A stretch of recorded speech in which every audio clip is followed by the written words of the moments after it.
welcome to a very special edition of the SJHL Insider podcast. And boy, do I have some insiders for you folks here. I'm Jamie Neugebauer, of course, and I'm thrilled to have on the line two gents that know a lot about the SJHL, obviously, and I'm going to pick their brains. First of all, Clayton Jardine, the head coach and GM of the Kindersley Klippers. Jards, how are you doing first and foremost? Maybe tell the folks where you are. I'm doing well. I'm down in Phoenix, Arizona. I'd much rather be in Saskatchewan coaching hockey, but yeah, this is where I am. For sure. And, obviously, Mike, it's really classy of you to do this, days off out of losing out there. But, how have you been doing and what are you up to these days?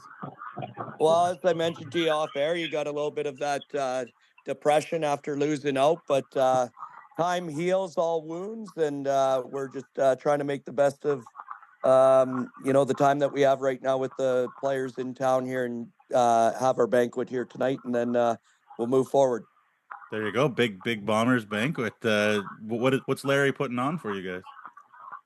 Well, I'm not sure. It's kind of go up and see what it's all about here, but now we're excited about it.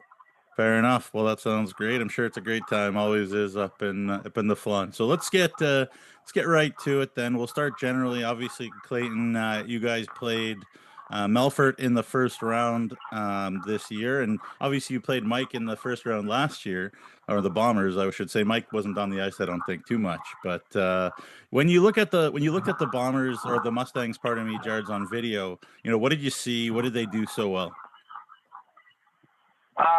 The simple answer is everything. But they are on top of you. I think they are the most aggressive team in the league. And I think Trevor takes pride in that. Every single guy on the ice is going 100 miles an hour, but with direction. So it's tough with their forecheck to break it out. And then their defensemen through the neutral zone, they don't give up the red, and if they are, they definitely don't give up the offensive blue line. So the challenge just to get into their zone is a challenge. So I think that's why you're seeing that throughout the regular season they didn't get scored on much, and I think it's going to continue for them. Yeah, for sure. And to kind of add to that, if you look at their Corsi, which is sort of the real danger percentage, they were around 60%, which means they were just in dangerous spots all night because they had the puck in the offensive zone all night, every night. Anything to add, Mike? I know you guys obviously faced them a bunch, being in the Sherwood division, and faced them in the finals last year. What do you see when you see a Trevor Blevins team? No, I think Jards is 100% accurate. They play such a fast tempo, in-your-face style of hockey, defend extremely well, and they're physical. They almost have cookie cutter players where every player is contributing in the exact same way. So, their depth is really strong, and obviously if you can get through their forwards and then get through their D, they've got great goaltending too. So, just definitely a difficult recipe to beat. Yeah, difficult recipe for sure. And they won like 21 goal games this year too. So they do it in any way they need to. It's pretty impressive. Mike, right back to you. You just came off a series with the Weyburn Red Wings. And I'm sure you would agree the turnaround that Cody Mapes has led with this organization, from a couple of years ago being in last place. And obviously it's not just Cody, it's his whole staff and it's the organization. It's extremely impressive. And here they are. So, when you were prepping for Weyburn, I guess, what did you see on video? Well, the one thing I'll say is, all the work that we did leading up to this series, watching them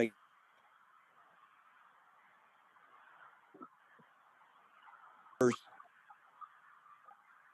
they managed the puck a lot better in the first two games than what I saw in the Battleford series. I thought that they did a tremendous job of jumping us a little bit early in that series with their speed, but they didn't turn over a lot of pucks, and that's where, I thought maybe in the Battleford series there was a lot of turnovers on both sides. Battleford and Weyburn. We were expecting a little more of that. if we pressured them, but they did a tremendous job of managing pucks. So a credit to them, and a credit to them to come into the Whitney Forum and steal 2 from us. Yeah, impressive stuff. Obviously, Jared's coached against them. You're not, you pay as close attention to anybody to other teams in the league. What did you see when you faced the Wings this year? Well, I think the exciting part for Cody is I think arguably he has the best goalie in the league. So you put Angelo Zola in net, he can win a hockey game. But more to what Mike said is that their creativity and their speed is something that, if any team can exploit what Melfort does and how aggressive they are, it's probably Weyburn. So I think it's going to be exciting because it's 2 different styles of hockey going head to head against each other. Yeah, no, absolutely. It should be a great advertisement, I think, for the quality of hockey in this league. There are a couple specific topics then now I want to hit, and first to you, Mike. We're going to talk about breakouts, and Jard's just talked there about maybe Weyburn being specifically equipped to generate opportunities off the rush, especially when they're connecting. What did you ask your guys to do to kind of slow down their transition, to slow down when they either have controlled or uncontrolled breakouts, to make sure that they aren't getting those good scoring chances? Because we all know, Ethan DK and Jerome Maharaj and these guys can create something out of nothing. Yeah, I think as the series went on, we did a better job of taking away their breakout through the middle of the ice. That was one thing we wanted our F3 to stay on top of their centermen. Early on in the series, they were getting clean breakouts through the middle, which also generated a lot of speed through the neutral zone. And like Jard said, I mean, they're dangerous off the rush. They have so many creative guys, and I think that Mapes allows them to be very creative, which can be scary. And sometimes as a coach, you got to be pretty brave to give the freedom to guys to kind of be creative off the rush because of turnovers at blue lines. And I think that that's going to be the big thing with them against Melfort here is, can they manage the pucks as well as they did against us? And they're probably going to have to do a better job of that even against a very dangerous Melfort team that if you turn over pucks, they're going to make you pay and turn it up the other way. But, the speed of Weyburn is probably their biggest strength.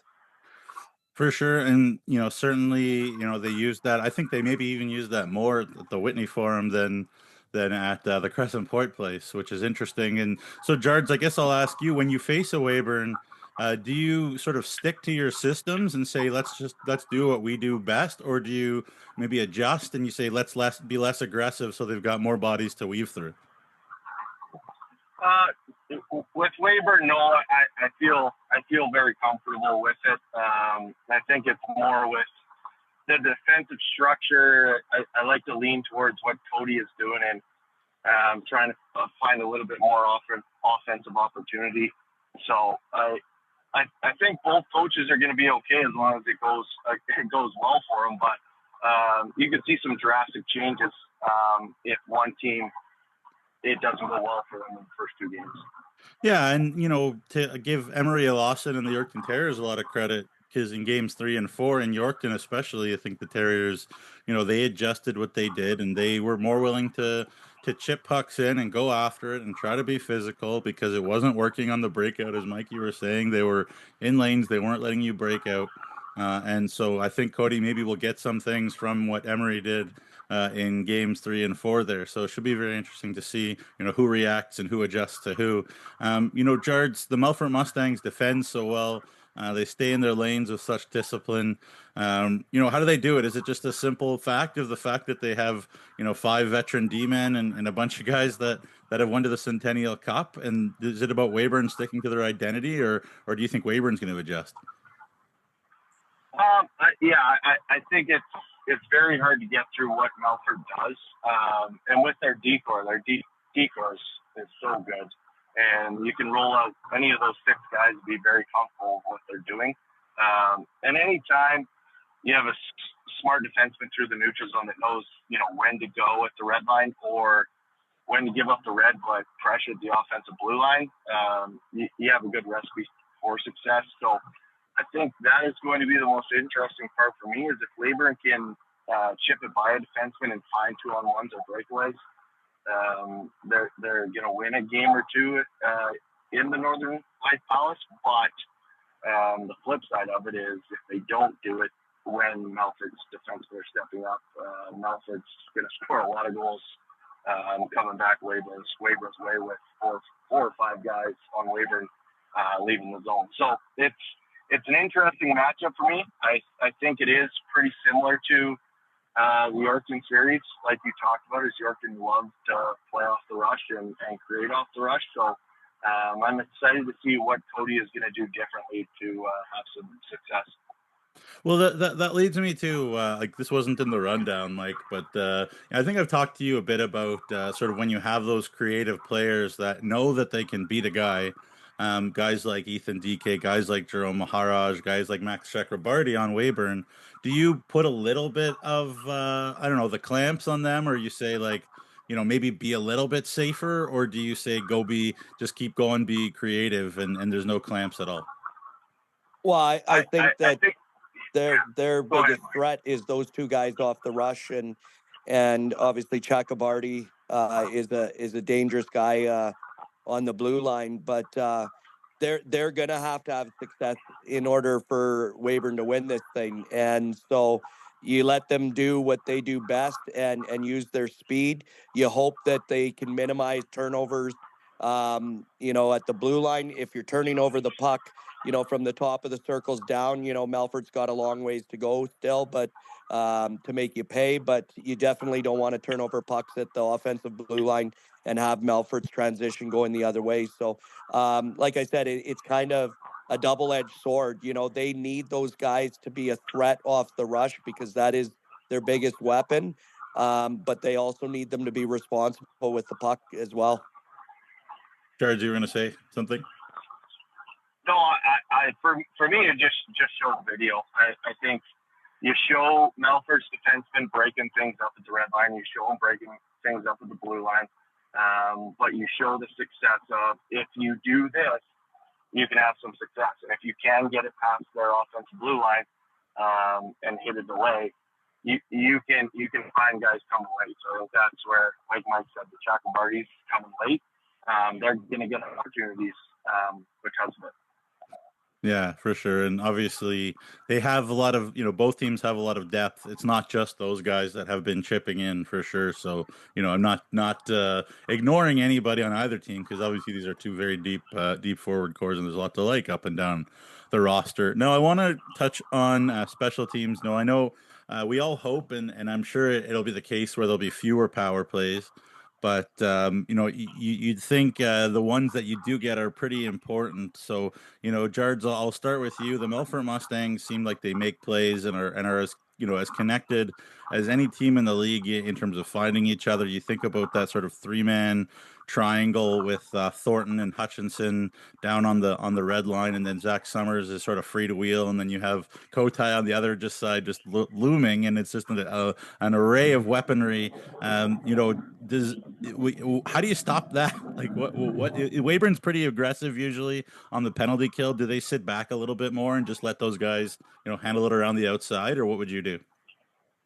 Yeah, it's tough to say, because we gave up some power play goals from the Melfort Mustangs. So it's always fun and exciting if it's playoffs or regular season to play against Clemens and Mike, because I think those are the two coaches that come very, very prepared to what they're doing on the special team side of things. So for me, it's fun because you have to have a game plan, you have to be prepared. But then you throw in the players that are on the roster, and they can make plays and go away from what the pre-scout was. So you let Summers and Kotai and Hutchison and Thornton and Andrusiak do what they do on the power play.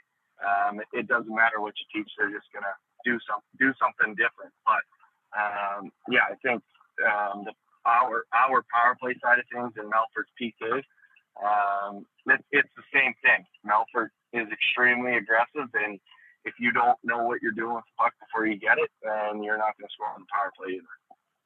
Yeah, for sure. It's pretty fun to watch for the neutral, I would say, but maybe coaching against it, not so much.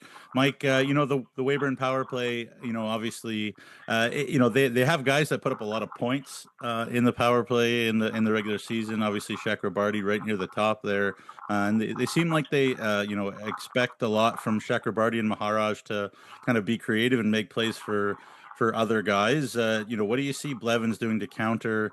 That I know, you had kind of Keith Gruner, up there kind of shadowing whoever was at the top, and it seemed like he did a pretty wonderful job, as no surprise given that Keith Gruner is such a wonderful player. But do you kind of see maybe Blevins copying you in that? No, I don't. To be honest with you, Trevor Blevins is not going to change a thing about his penalty kill.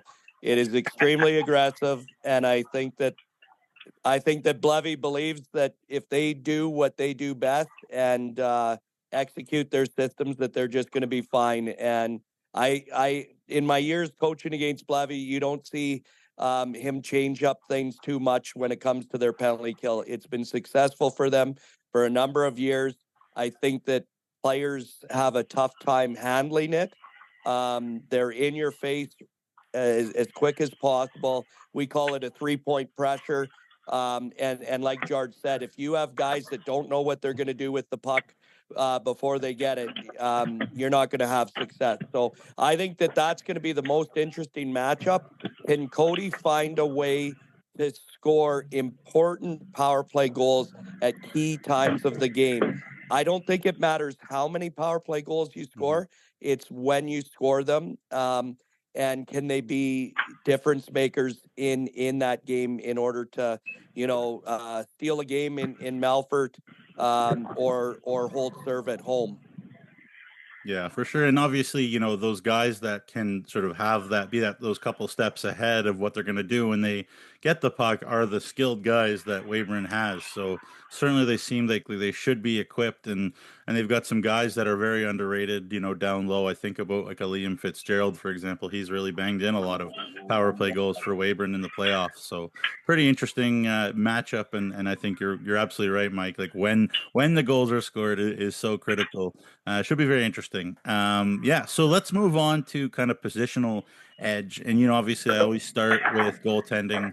That's where teams always start, if you ask me. And Mike, in that you saw Angelo Zoll play well for the most part. He was pulled, one game at the Whitney there, but he was good after that. It seemed like. I guess how do you kind of weigh the goaltending edge here?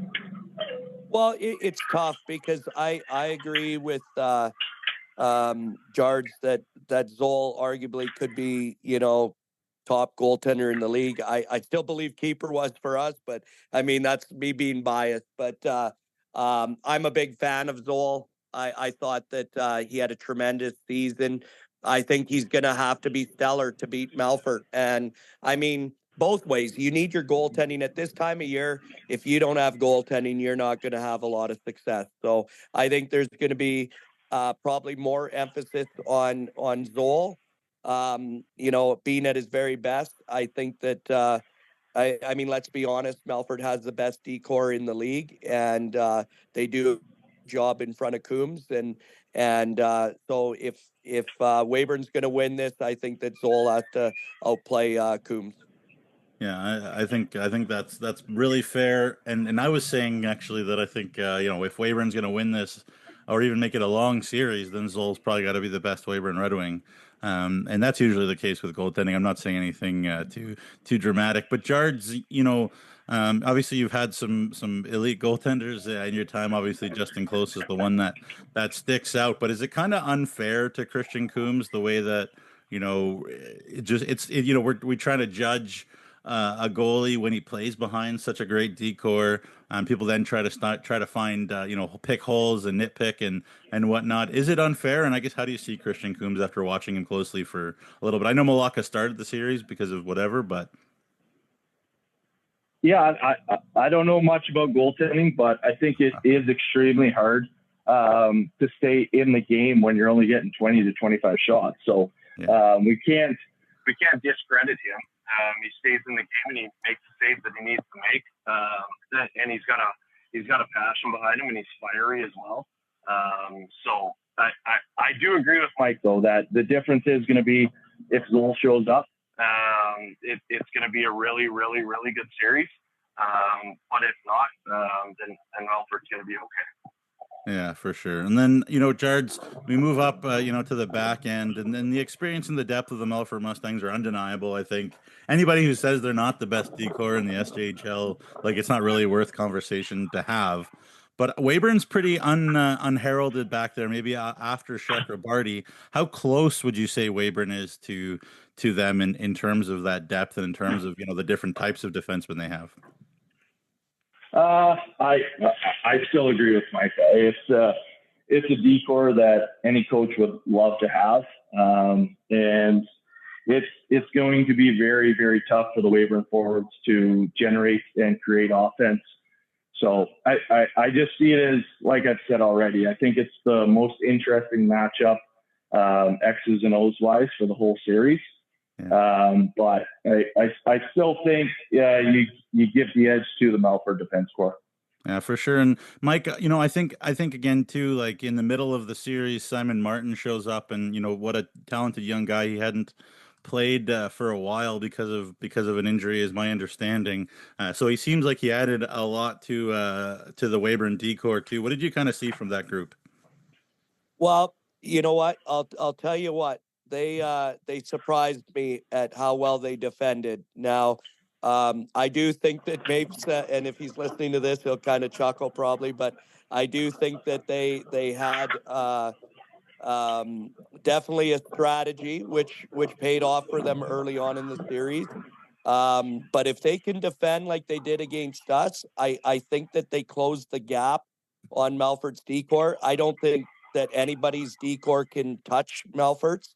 But I think that it's important that you close those gaps in certain areas, and Martin was he did a good job. I mean, he didn't play a lot of the series and that sort of thing, but he was definitely noticeable out there. But I think that they have guys just on the back end that buy in and play a hard, gritty style down low.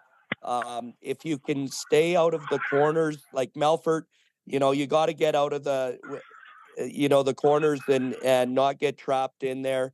Move pucks out of there low to high and try to win races back to the net. And if they can do that, then Melfort's going to have a lot of success. But if Weyburn can get their pins down low and kind of defend against Melfort's ability to cycle and come out of corners, I think then they'll have some success. Yeah, for sure. And I don't think, again, and this is Blevins teams as long as I can remember, and obviously you guys, definitely you Mike can remember longer than me. Their forwards are always enormous. Like they can cycle and they find each other so well. Up front, maybe it seems like though the depth is a little bit closer than any other part of it. I don't know, Mike, would you agree with that kind of an assessment? I do. And I think the smart thing that Mapes did was, I know early on in the year, he had Ruthven, DK, and Mahara together. And then, DK's playing on driving his own line now. And I think that gives them, two lines that are an offensive threat, and their other two lines, I mean, don't discredit those guys, I think that I wasn't quite aware at how good some of their depth players were. And they got contributions throughout their lineup. I think in the last game there, the overtime win, they had three guys that, you wouldn't consider to be in their top six that scored goals in an elimination game. And in order for them to beat Melfort, they're going to have to continue to do that. You need to get that depth scoring. There's going to be a lot of emphasis on DK and Maharaj when they're out there. And so the other guys got to kind of do their part. But in saying that, I think that Melfort has a lot of guys in their bottom six that are guys that contribute on both sides of the puck and aren't easy to play against, that's for sure. Yeah, and Jared's like somebody asked me to kind of describe this matchup or maybe it's basically the Melfort Mustangs and I was like, yeah, like everybody has a few guys that can score, but not everybody has checkers that are Centennial Cup experienced and they're all 19 and they all can fly and they all hit you like they're trying to hurt you and obviously guys like Austin Shepard and Danton Cox and Caleb Benner, like these guys are the ones to me that really make Melfort special in this league. I don't know what would you say to that? Yeah, yeah. And Trevor does the same thing year after year. Is he does load up with those guys that contribute from their third and fourth line, and I think 1 through 3, like Mike said, that's going to be like I keep saying. I think the Melfort decor is better, but if you were to ask me who has the depth at forward, I don't know which way I would go. I really like Melfort's first and second and third lines. And same thing with Weyburn. Now, like Mike said, moving DK down gives them a pretty good matchup against Weyburn. So it's going to be interesting to see what fourth line plays better and who contributes a little bit more. But yeah, 1 through 3, I see it very, very equal. Yeah, for sure. And I think you see every year a team goes on a run, no matter how good they are. There's different heroes every night in the playoffs, and obviously the likes of Josh Sale, scoring the winning goal on a point shot from Dallin Oxelgren. That's playoff hockey for you to a T. And those types of guys, even on Weyburn, are very high quality. So. Kudos to Cody and Trevor as usual for putting very deep rosters together, and that's how you kind of get to your point here. Yeah, so a couple more things, boys. Really appreciate your time. Really enjoying this a lot. But let's take a time machine. If we went back to the trade deadline, and we'll start with you, Jards. If you could add any one Red Wing and one Mustang to the Kindersley Klippers at the trade deadline, it does Trevor's not or Trevor and Cody aren't asking for anything. I know it's very hypothetical, but you could pick any one from each team. Who would you add and why? For me, with my team, it might be different from Mike or not, but it would be Thornton and Andrusiak or Chakrabarty. I think that's what we were missing was an extra D-man or two. So for me, I think it's pretty simple, and I think everyone listening to this interview knows what those three guys can bring. And it's more of just the patience and what they do when they get the puck in the defensive end to break a puck out.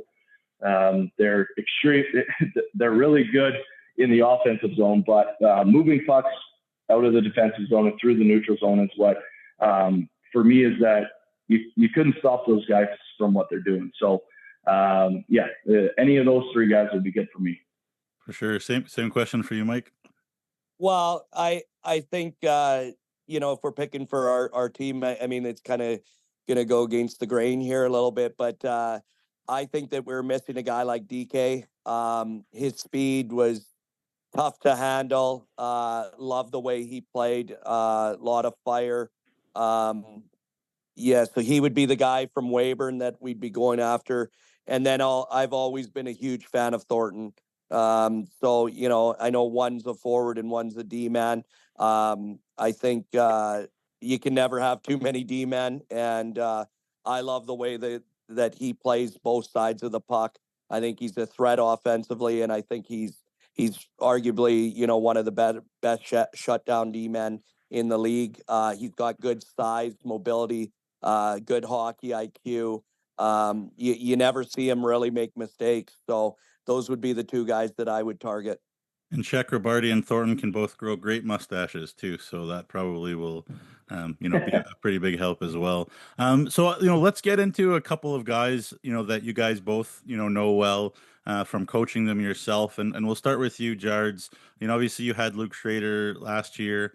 Went off to the BCHL, I guess, and then came back to Weyburn. Just tell us about Luke and what did you like about him to get him in the first place? He's passionate about his own game, and he skates extremely well and defends with his stick extremely well. So that's kind of the new age defenseman. and he can break out pucks with ease as well. So, he it looks like he's bought into the type of defenseman that he is in Weyburn, and he's having success there with Barty as well, and kind of being the anchor for him. So, I think he's found a home, he's found a role for himself, and looks like he's having success. Yeah, and it's interesting you mentioned too there, like the Weyburn Red Wings decor. I think they only have one 20-year-old defenseman, so they got the bright future there too, I guess. And obviously, Schrader could be a good piece for them next year, theoretically, if he's back. Mike, obviously, Ashton Paul, talented guy, big guy, sort of local-ish up there in northern Manitoba. So I'm sure you maybe have known him for a while, but tell us about Ashton Paul. Paulie's an extremely skilled guy. He's a great guy. I really like Paulie as a person. I think that he's really matured this year, and I think that we're seeing what we thought he was capable of doing last year, but for whatever reason, maybe that maturity wasn't there yet, and everybody kind of matures at different times, and I think that Blevins has got him bought in. He's a threat every time he's got the puck. And like I said, I really like Paulie. He's one of the most skilled guys. I can tell you right now, if he played the way he is now, he'd still be a Flin Flon Bomber, or we'd love to have him. But good on him that he's made the adjustment. I think same as what Jard said, obviously, that the two players have bought in, and now they're seeing the benefits of that and the success. So good on both players for figuring that out. And I would think Jards would think the same thing, that probably looking for that a year ago as well. So real happy for Paulie that he's found the success that he needed to, or that he was capable of, and we wish him nothing but the best. Yeah, for sure. And Trevor Blevins said in our interview yesterday that Ashton Paul and his cousin Will Monroe are the two guys that have really bought in and set a new standard for themselves. Being Mustangs. So kind of echoes there what you're saying. All right. Well, I've taken up too much of your guys' time already here in the off season, so appreciate it. But let's just finish this off here. Mike, I asked, I sent this beforehand, so I'm not throwing it at you, but finish the sentence. Melfort will win if what? Melfort will win if they don't already think that they've got the championship. I think that was the mistake we made going into last year's final, and I know Blevins talked about it in your guys' show yesterday, and I think that he's well prepared, and so I think Melfort will win as long as they don't look too far forward. Yeah, I mean, and obviously that's something that's up to the players. I'm sure you didn't go into the finals last year either, being like, it's over, Melfort's got no chance. So that's obviously up to the players, as it always is, I suppose. Jard, similar question. Weyburn will win if blank. The most boring answer in the world, Jamie, and you hate it in your job, but if they win special teams and goaltending. Yeah, well, that's what I say all the time, especially on the road, especially if you're an underdog, those are the two boxes you need to check. I always say it, and if you don't check them, you're not going to win. That's just the bottom line. So it should be a lot of fun, fellas. Really appreciate taking the time. Mike, any final thoughts? Do you plan on watching it? Is it kind of too raw, or how are you feeling about taking into the series? I haven't decided yet. I'll definitely be following along for sure. Not sure if I'll watch the games or not. Yeah. You know what? I will say that I think that a lot of people have, crowned Melfort already. And I would warn against that. I think that Weyburn has a shot at this thing, but in order for them to win, I mean, like Jard said, I think that they've got to win the specialty teams, and their goaltender's got to be on his game every night, and that. But I wouldn't crown Melfort the champs yet. I mean, that's why you play the finals, and you've seen upsets before, and I think that Weyburn's got that underdog mentality, and they're going to make this an interesting one. And they have an old hound in Cypress Smith Davis too, so that can't hurt. Jards, any final thoughts? No, I'm just excited to watch it. I think Mike and I have said it too many times of the different styles, and just watching the coaching matchup. I think it's exciting for me, and I'm looking forward to seeing what Weyburn is going to do to kind of get through the defense and through the neutral zone. And like Mike said as well, Trevor's not going to change, but it works, and so we'll see what style goes. There you go. You got the horses, you let them ride, and Melfort certainly has the horses, pun intended. Fellas, thank you so much for your time. Thank you, Nuge.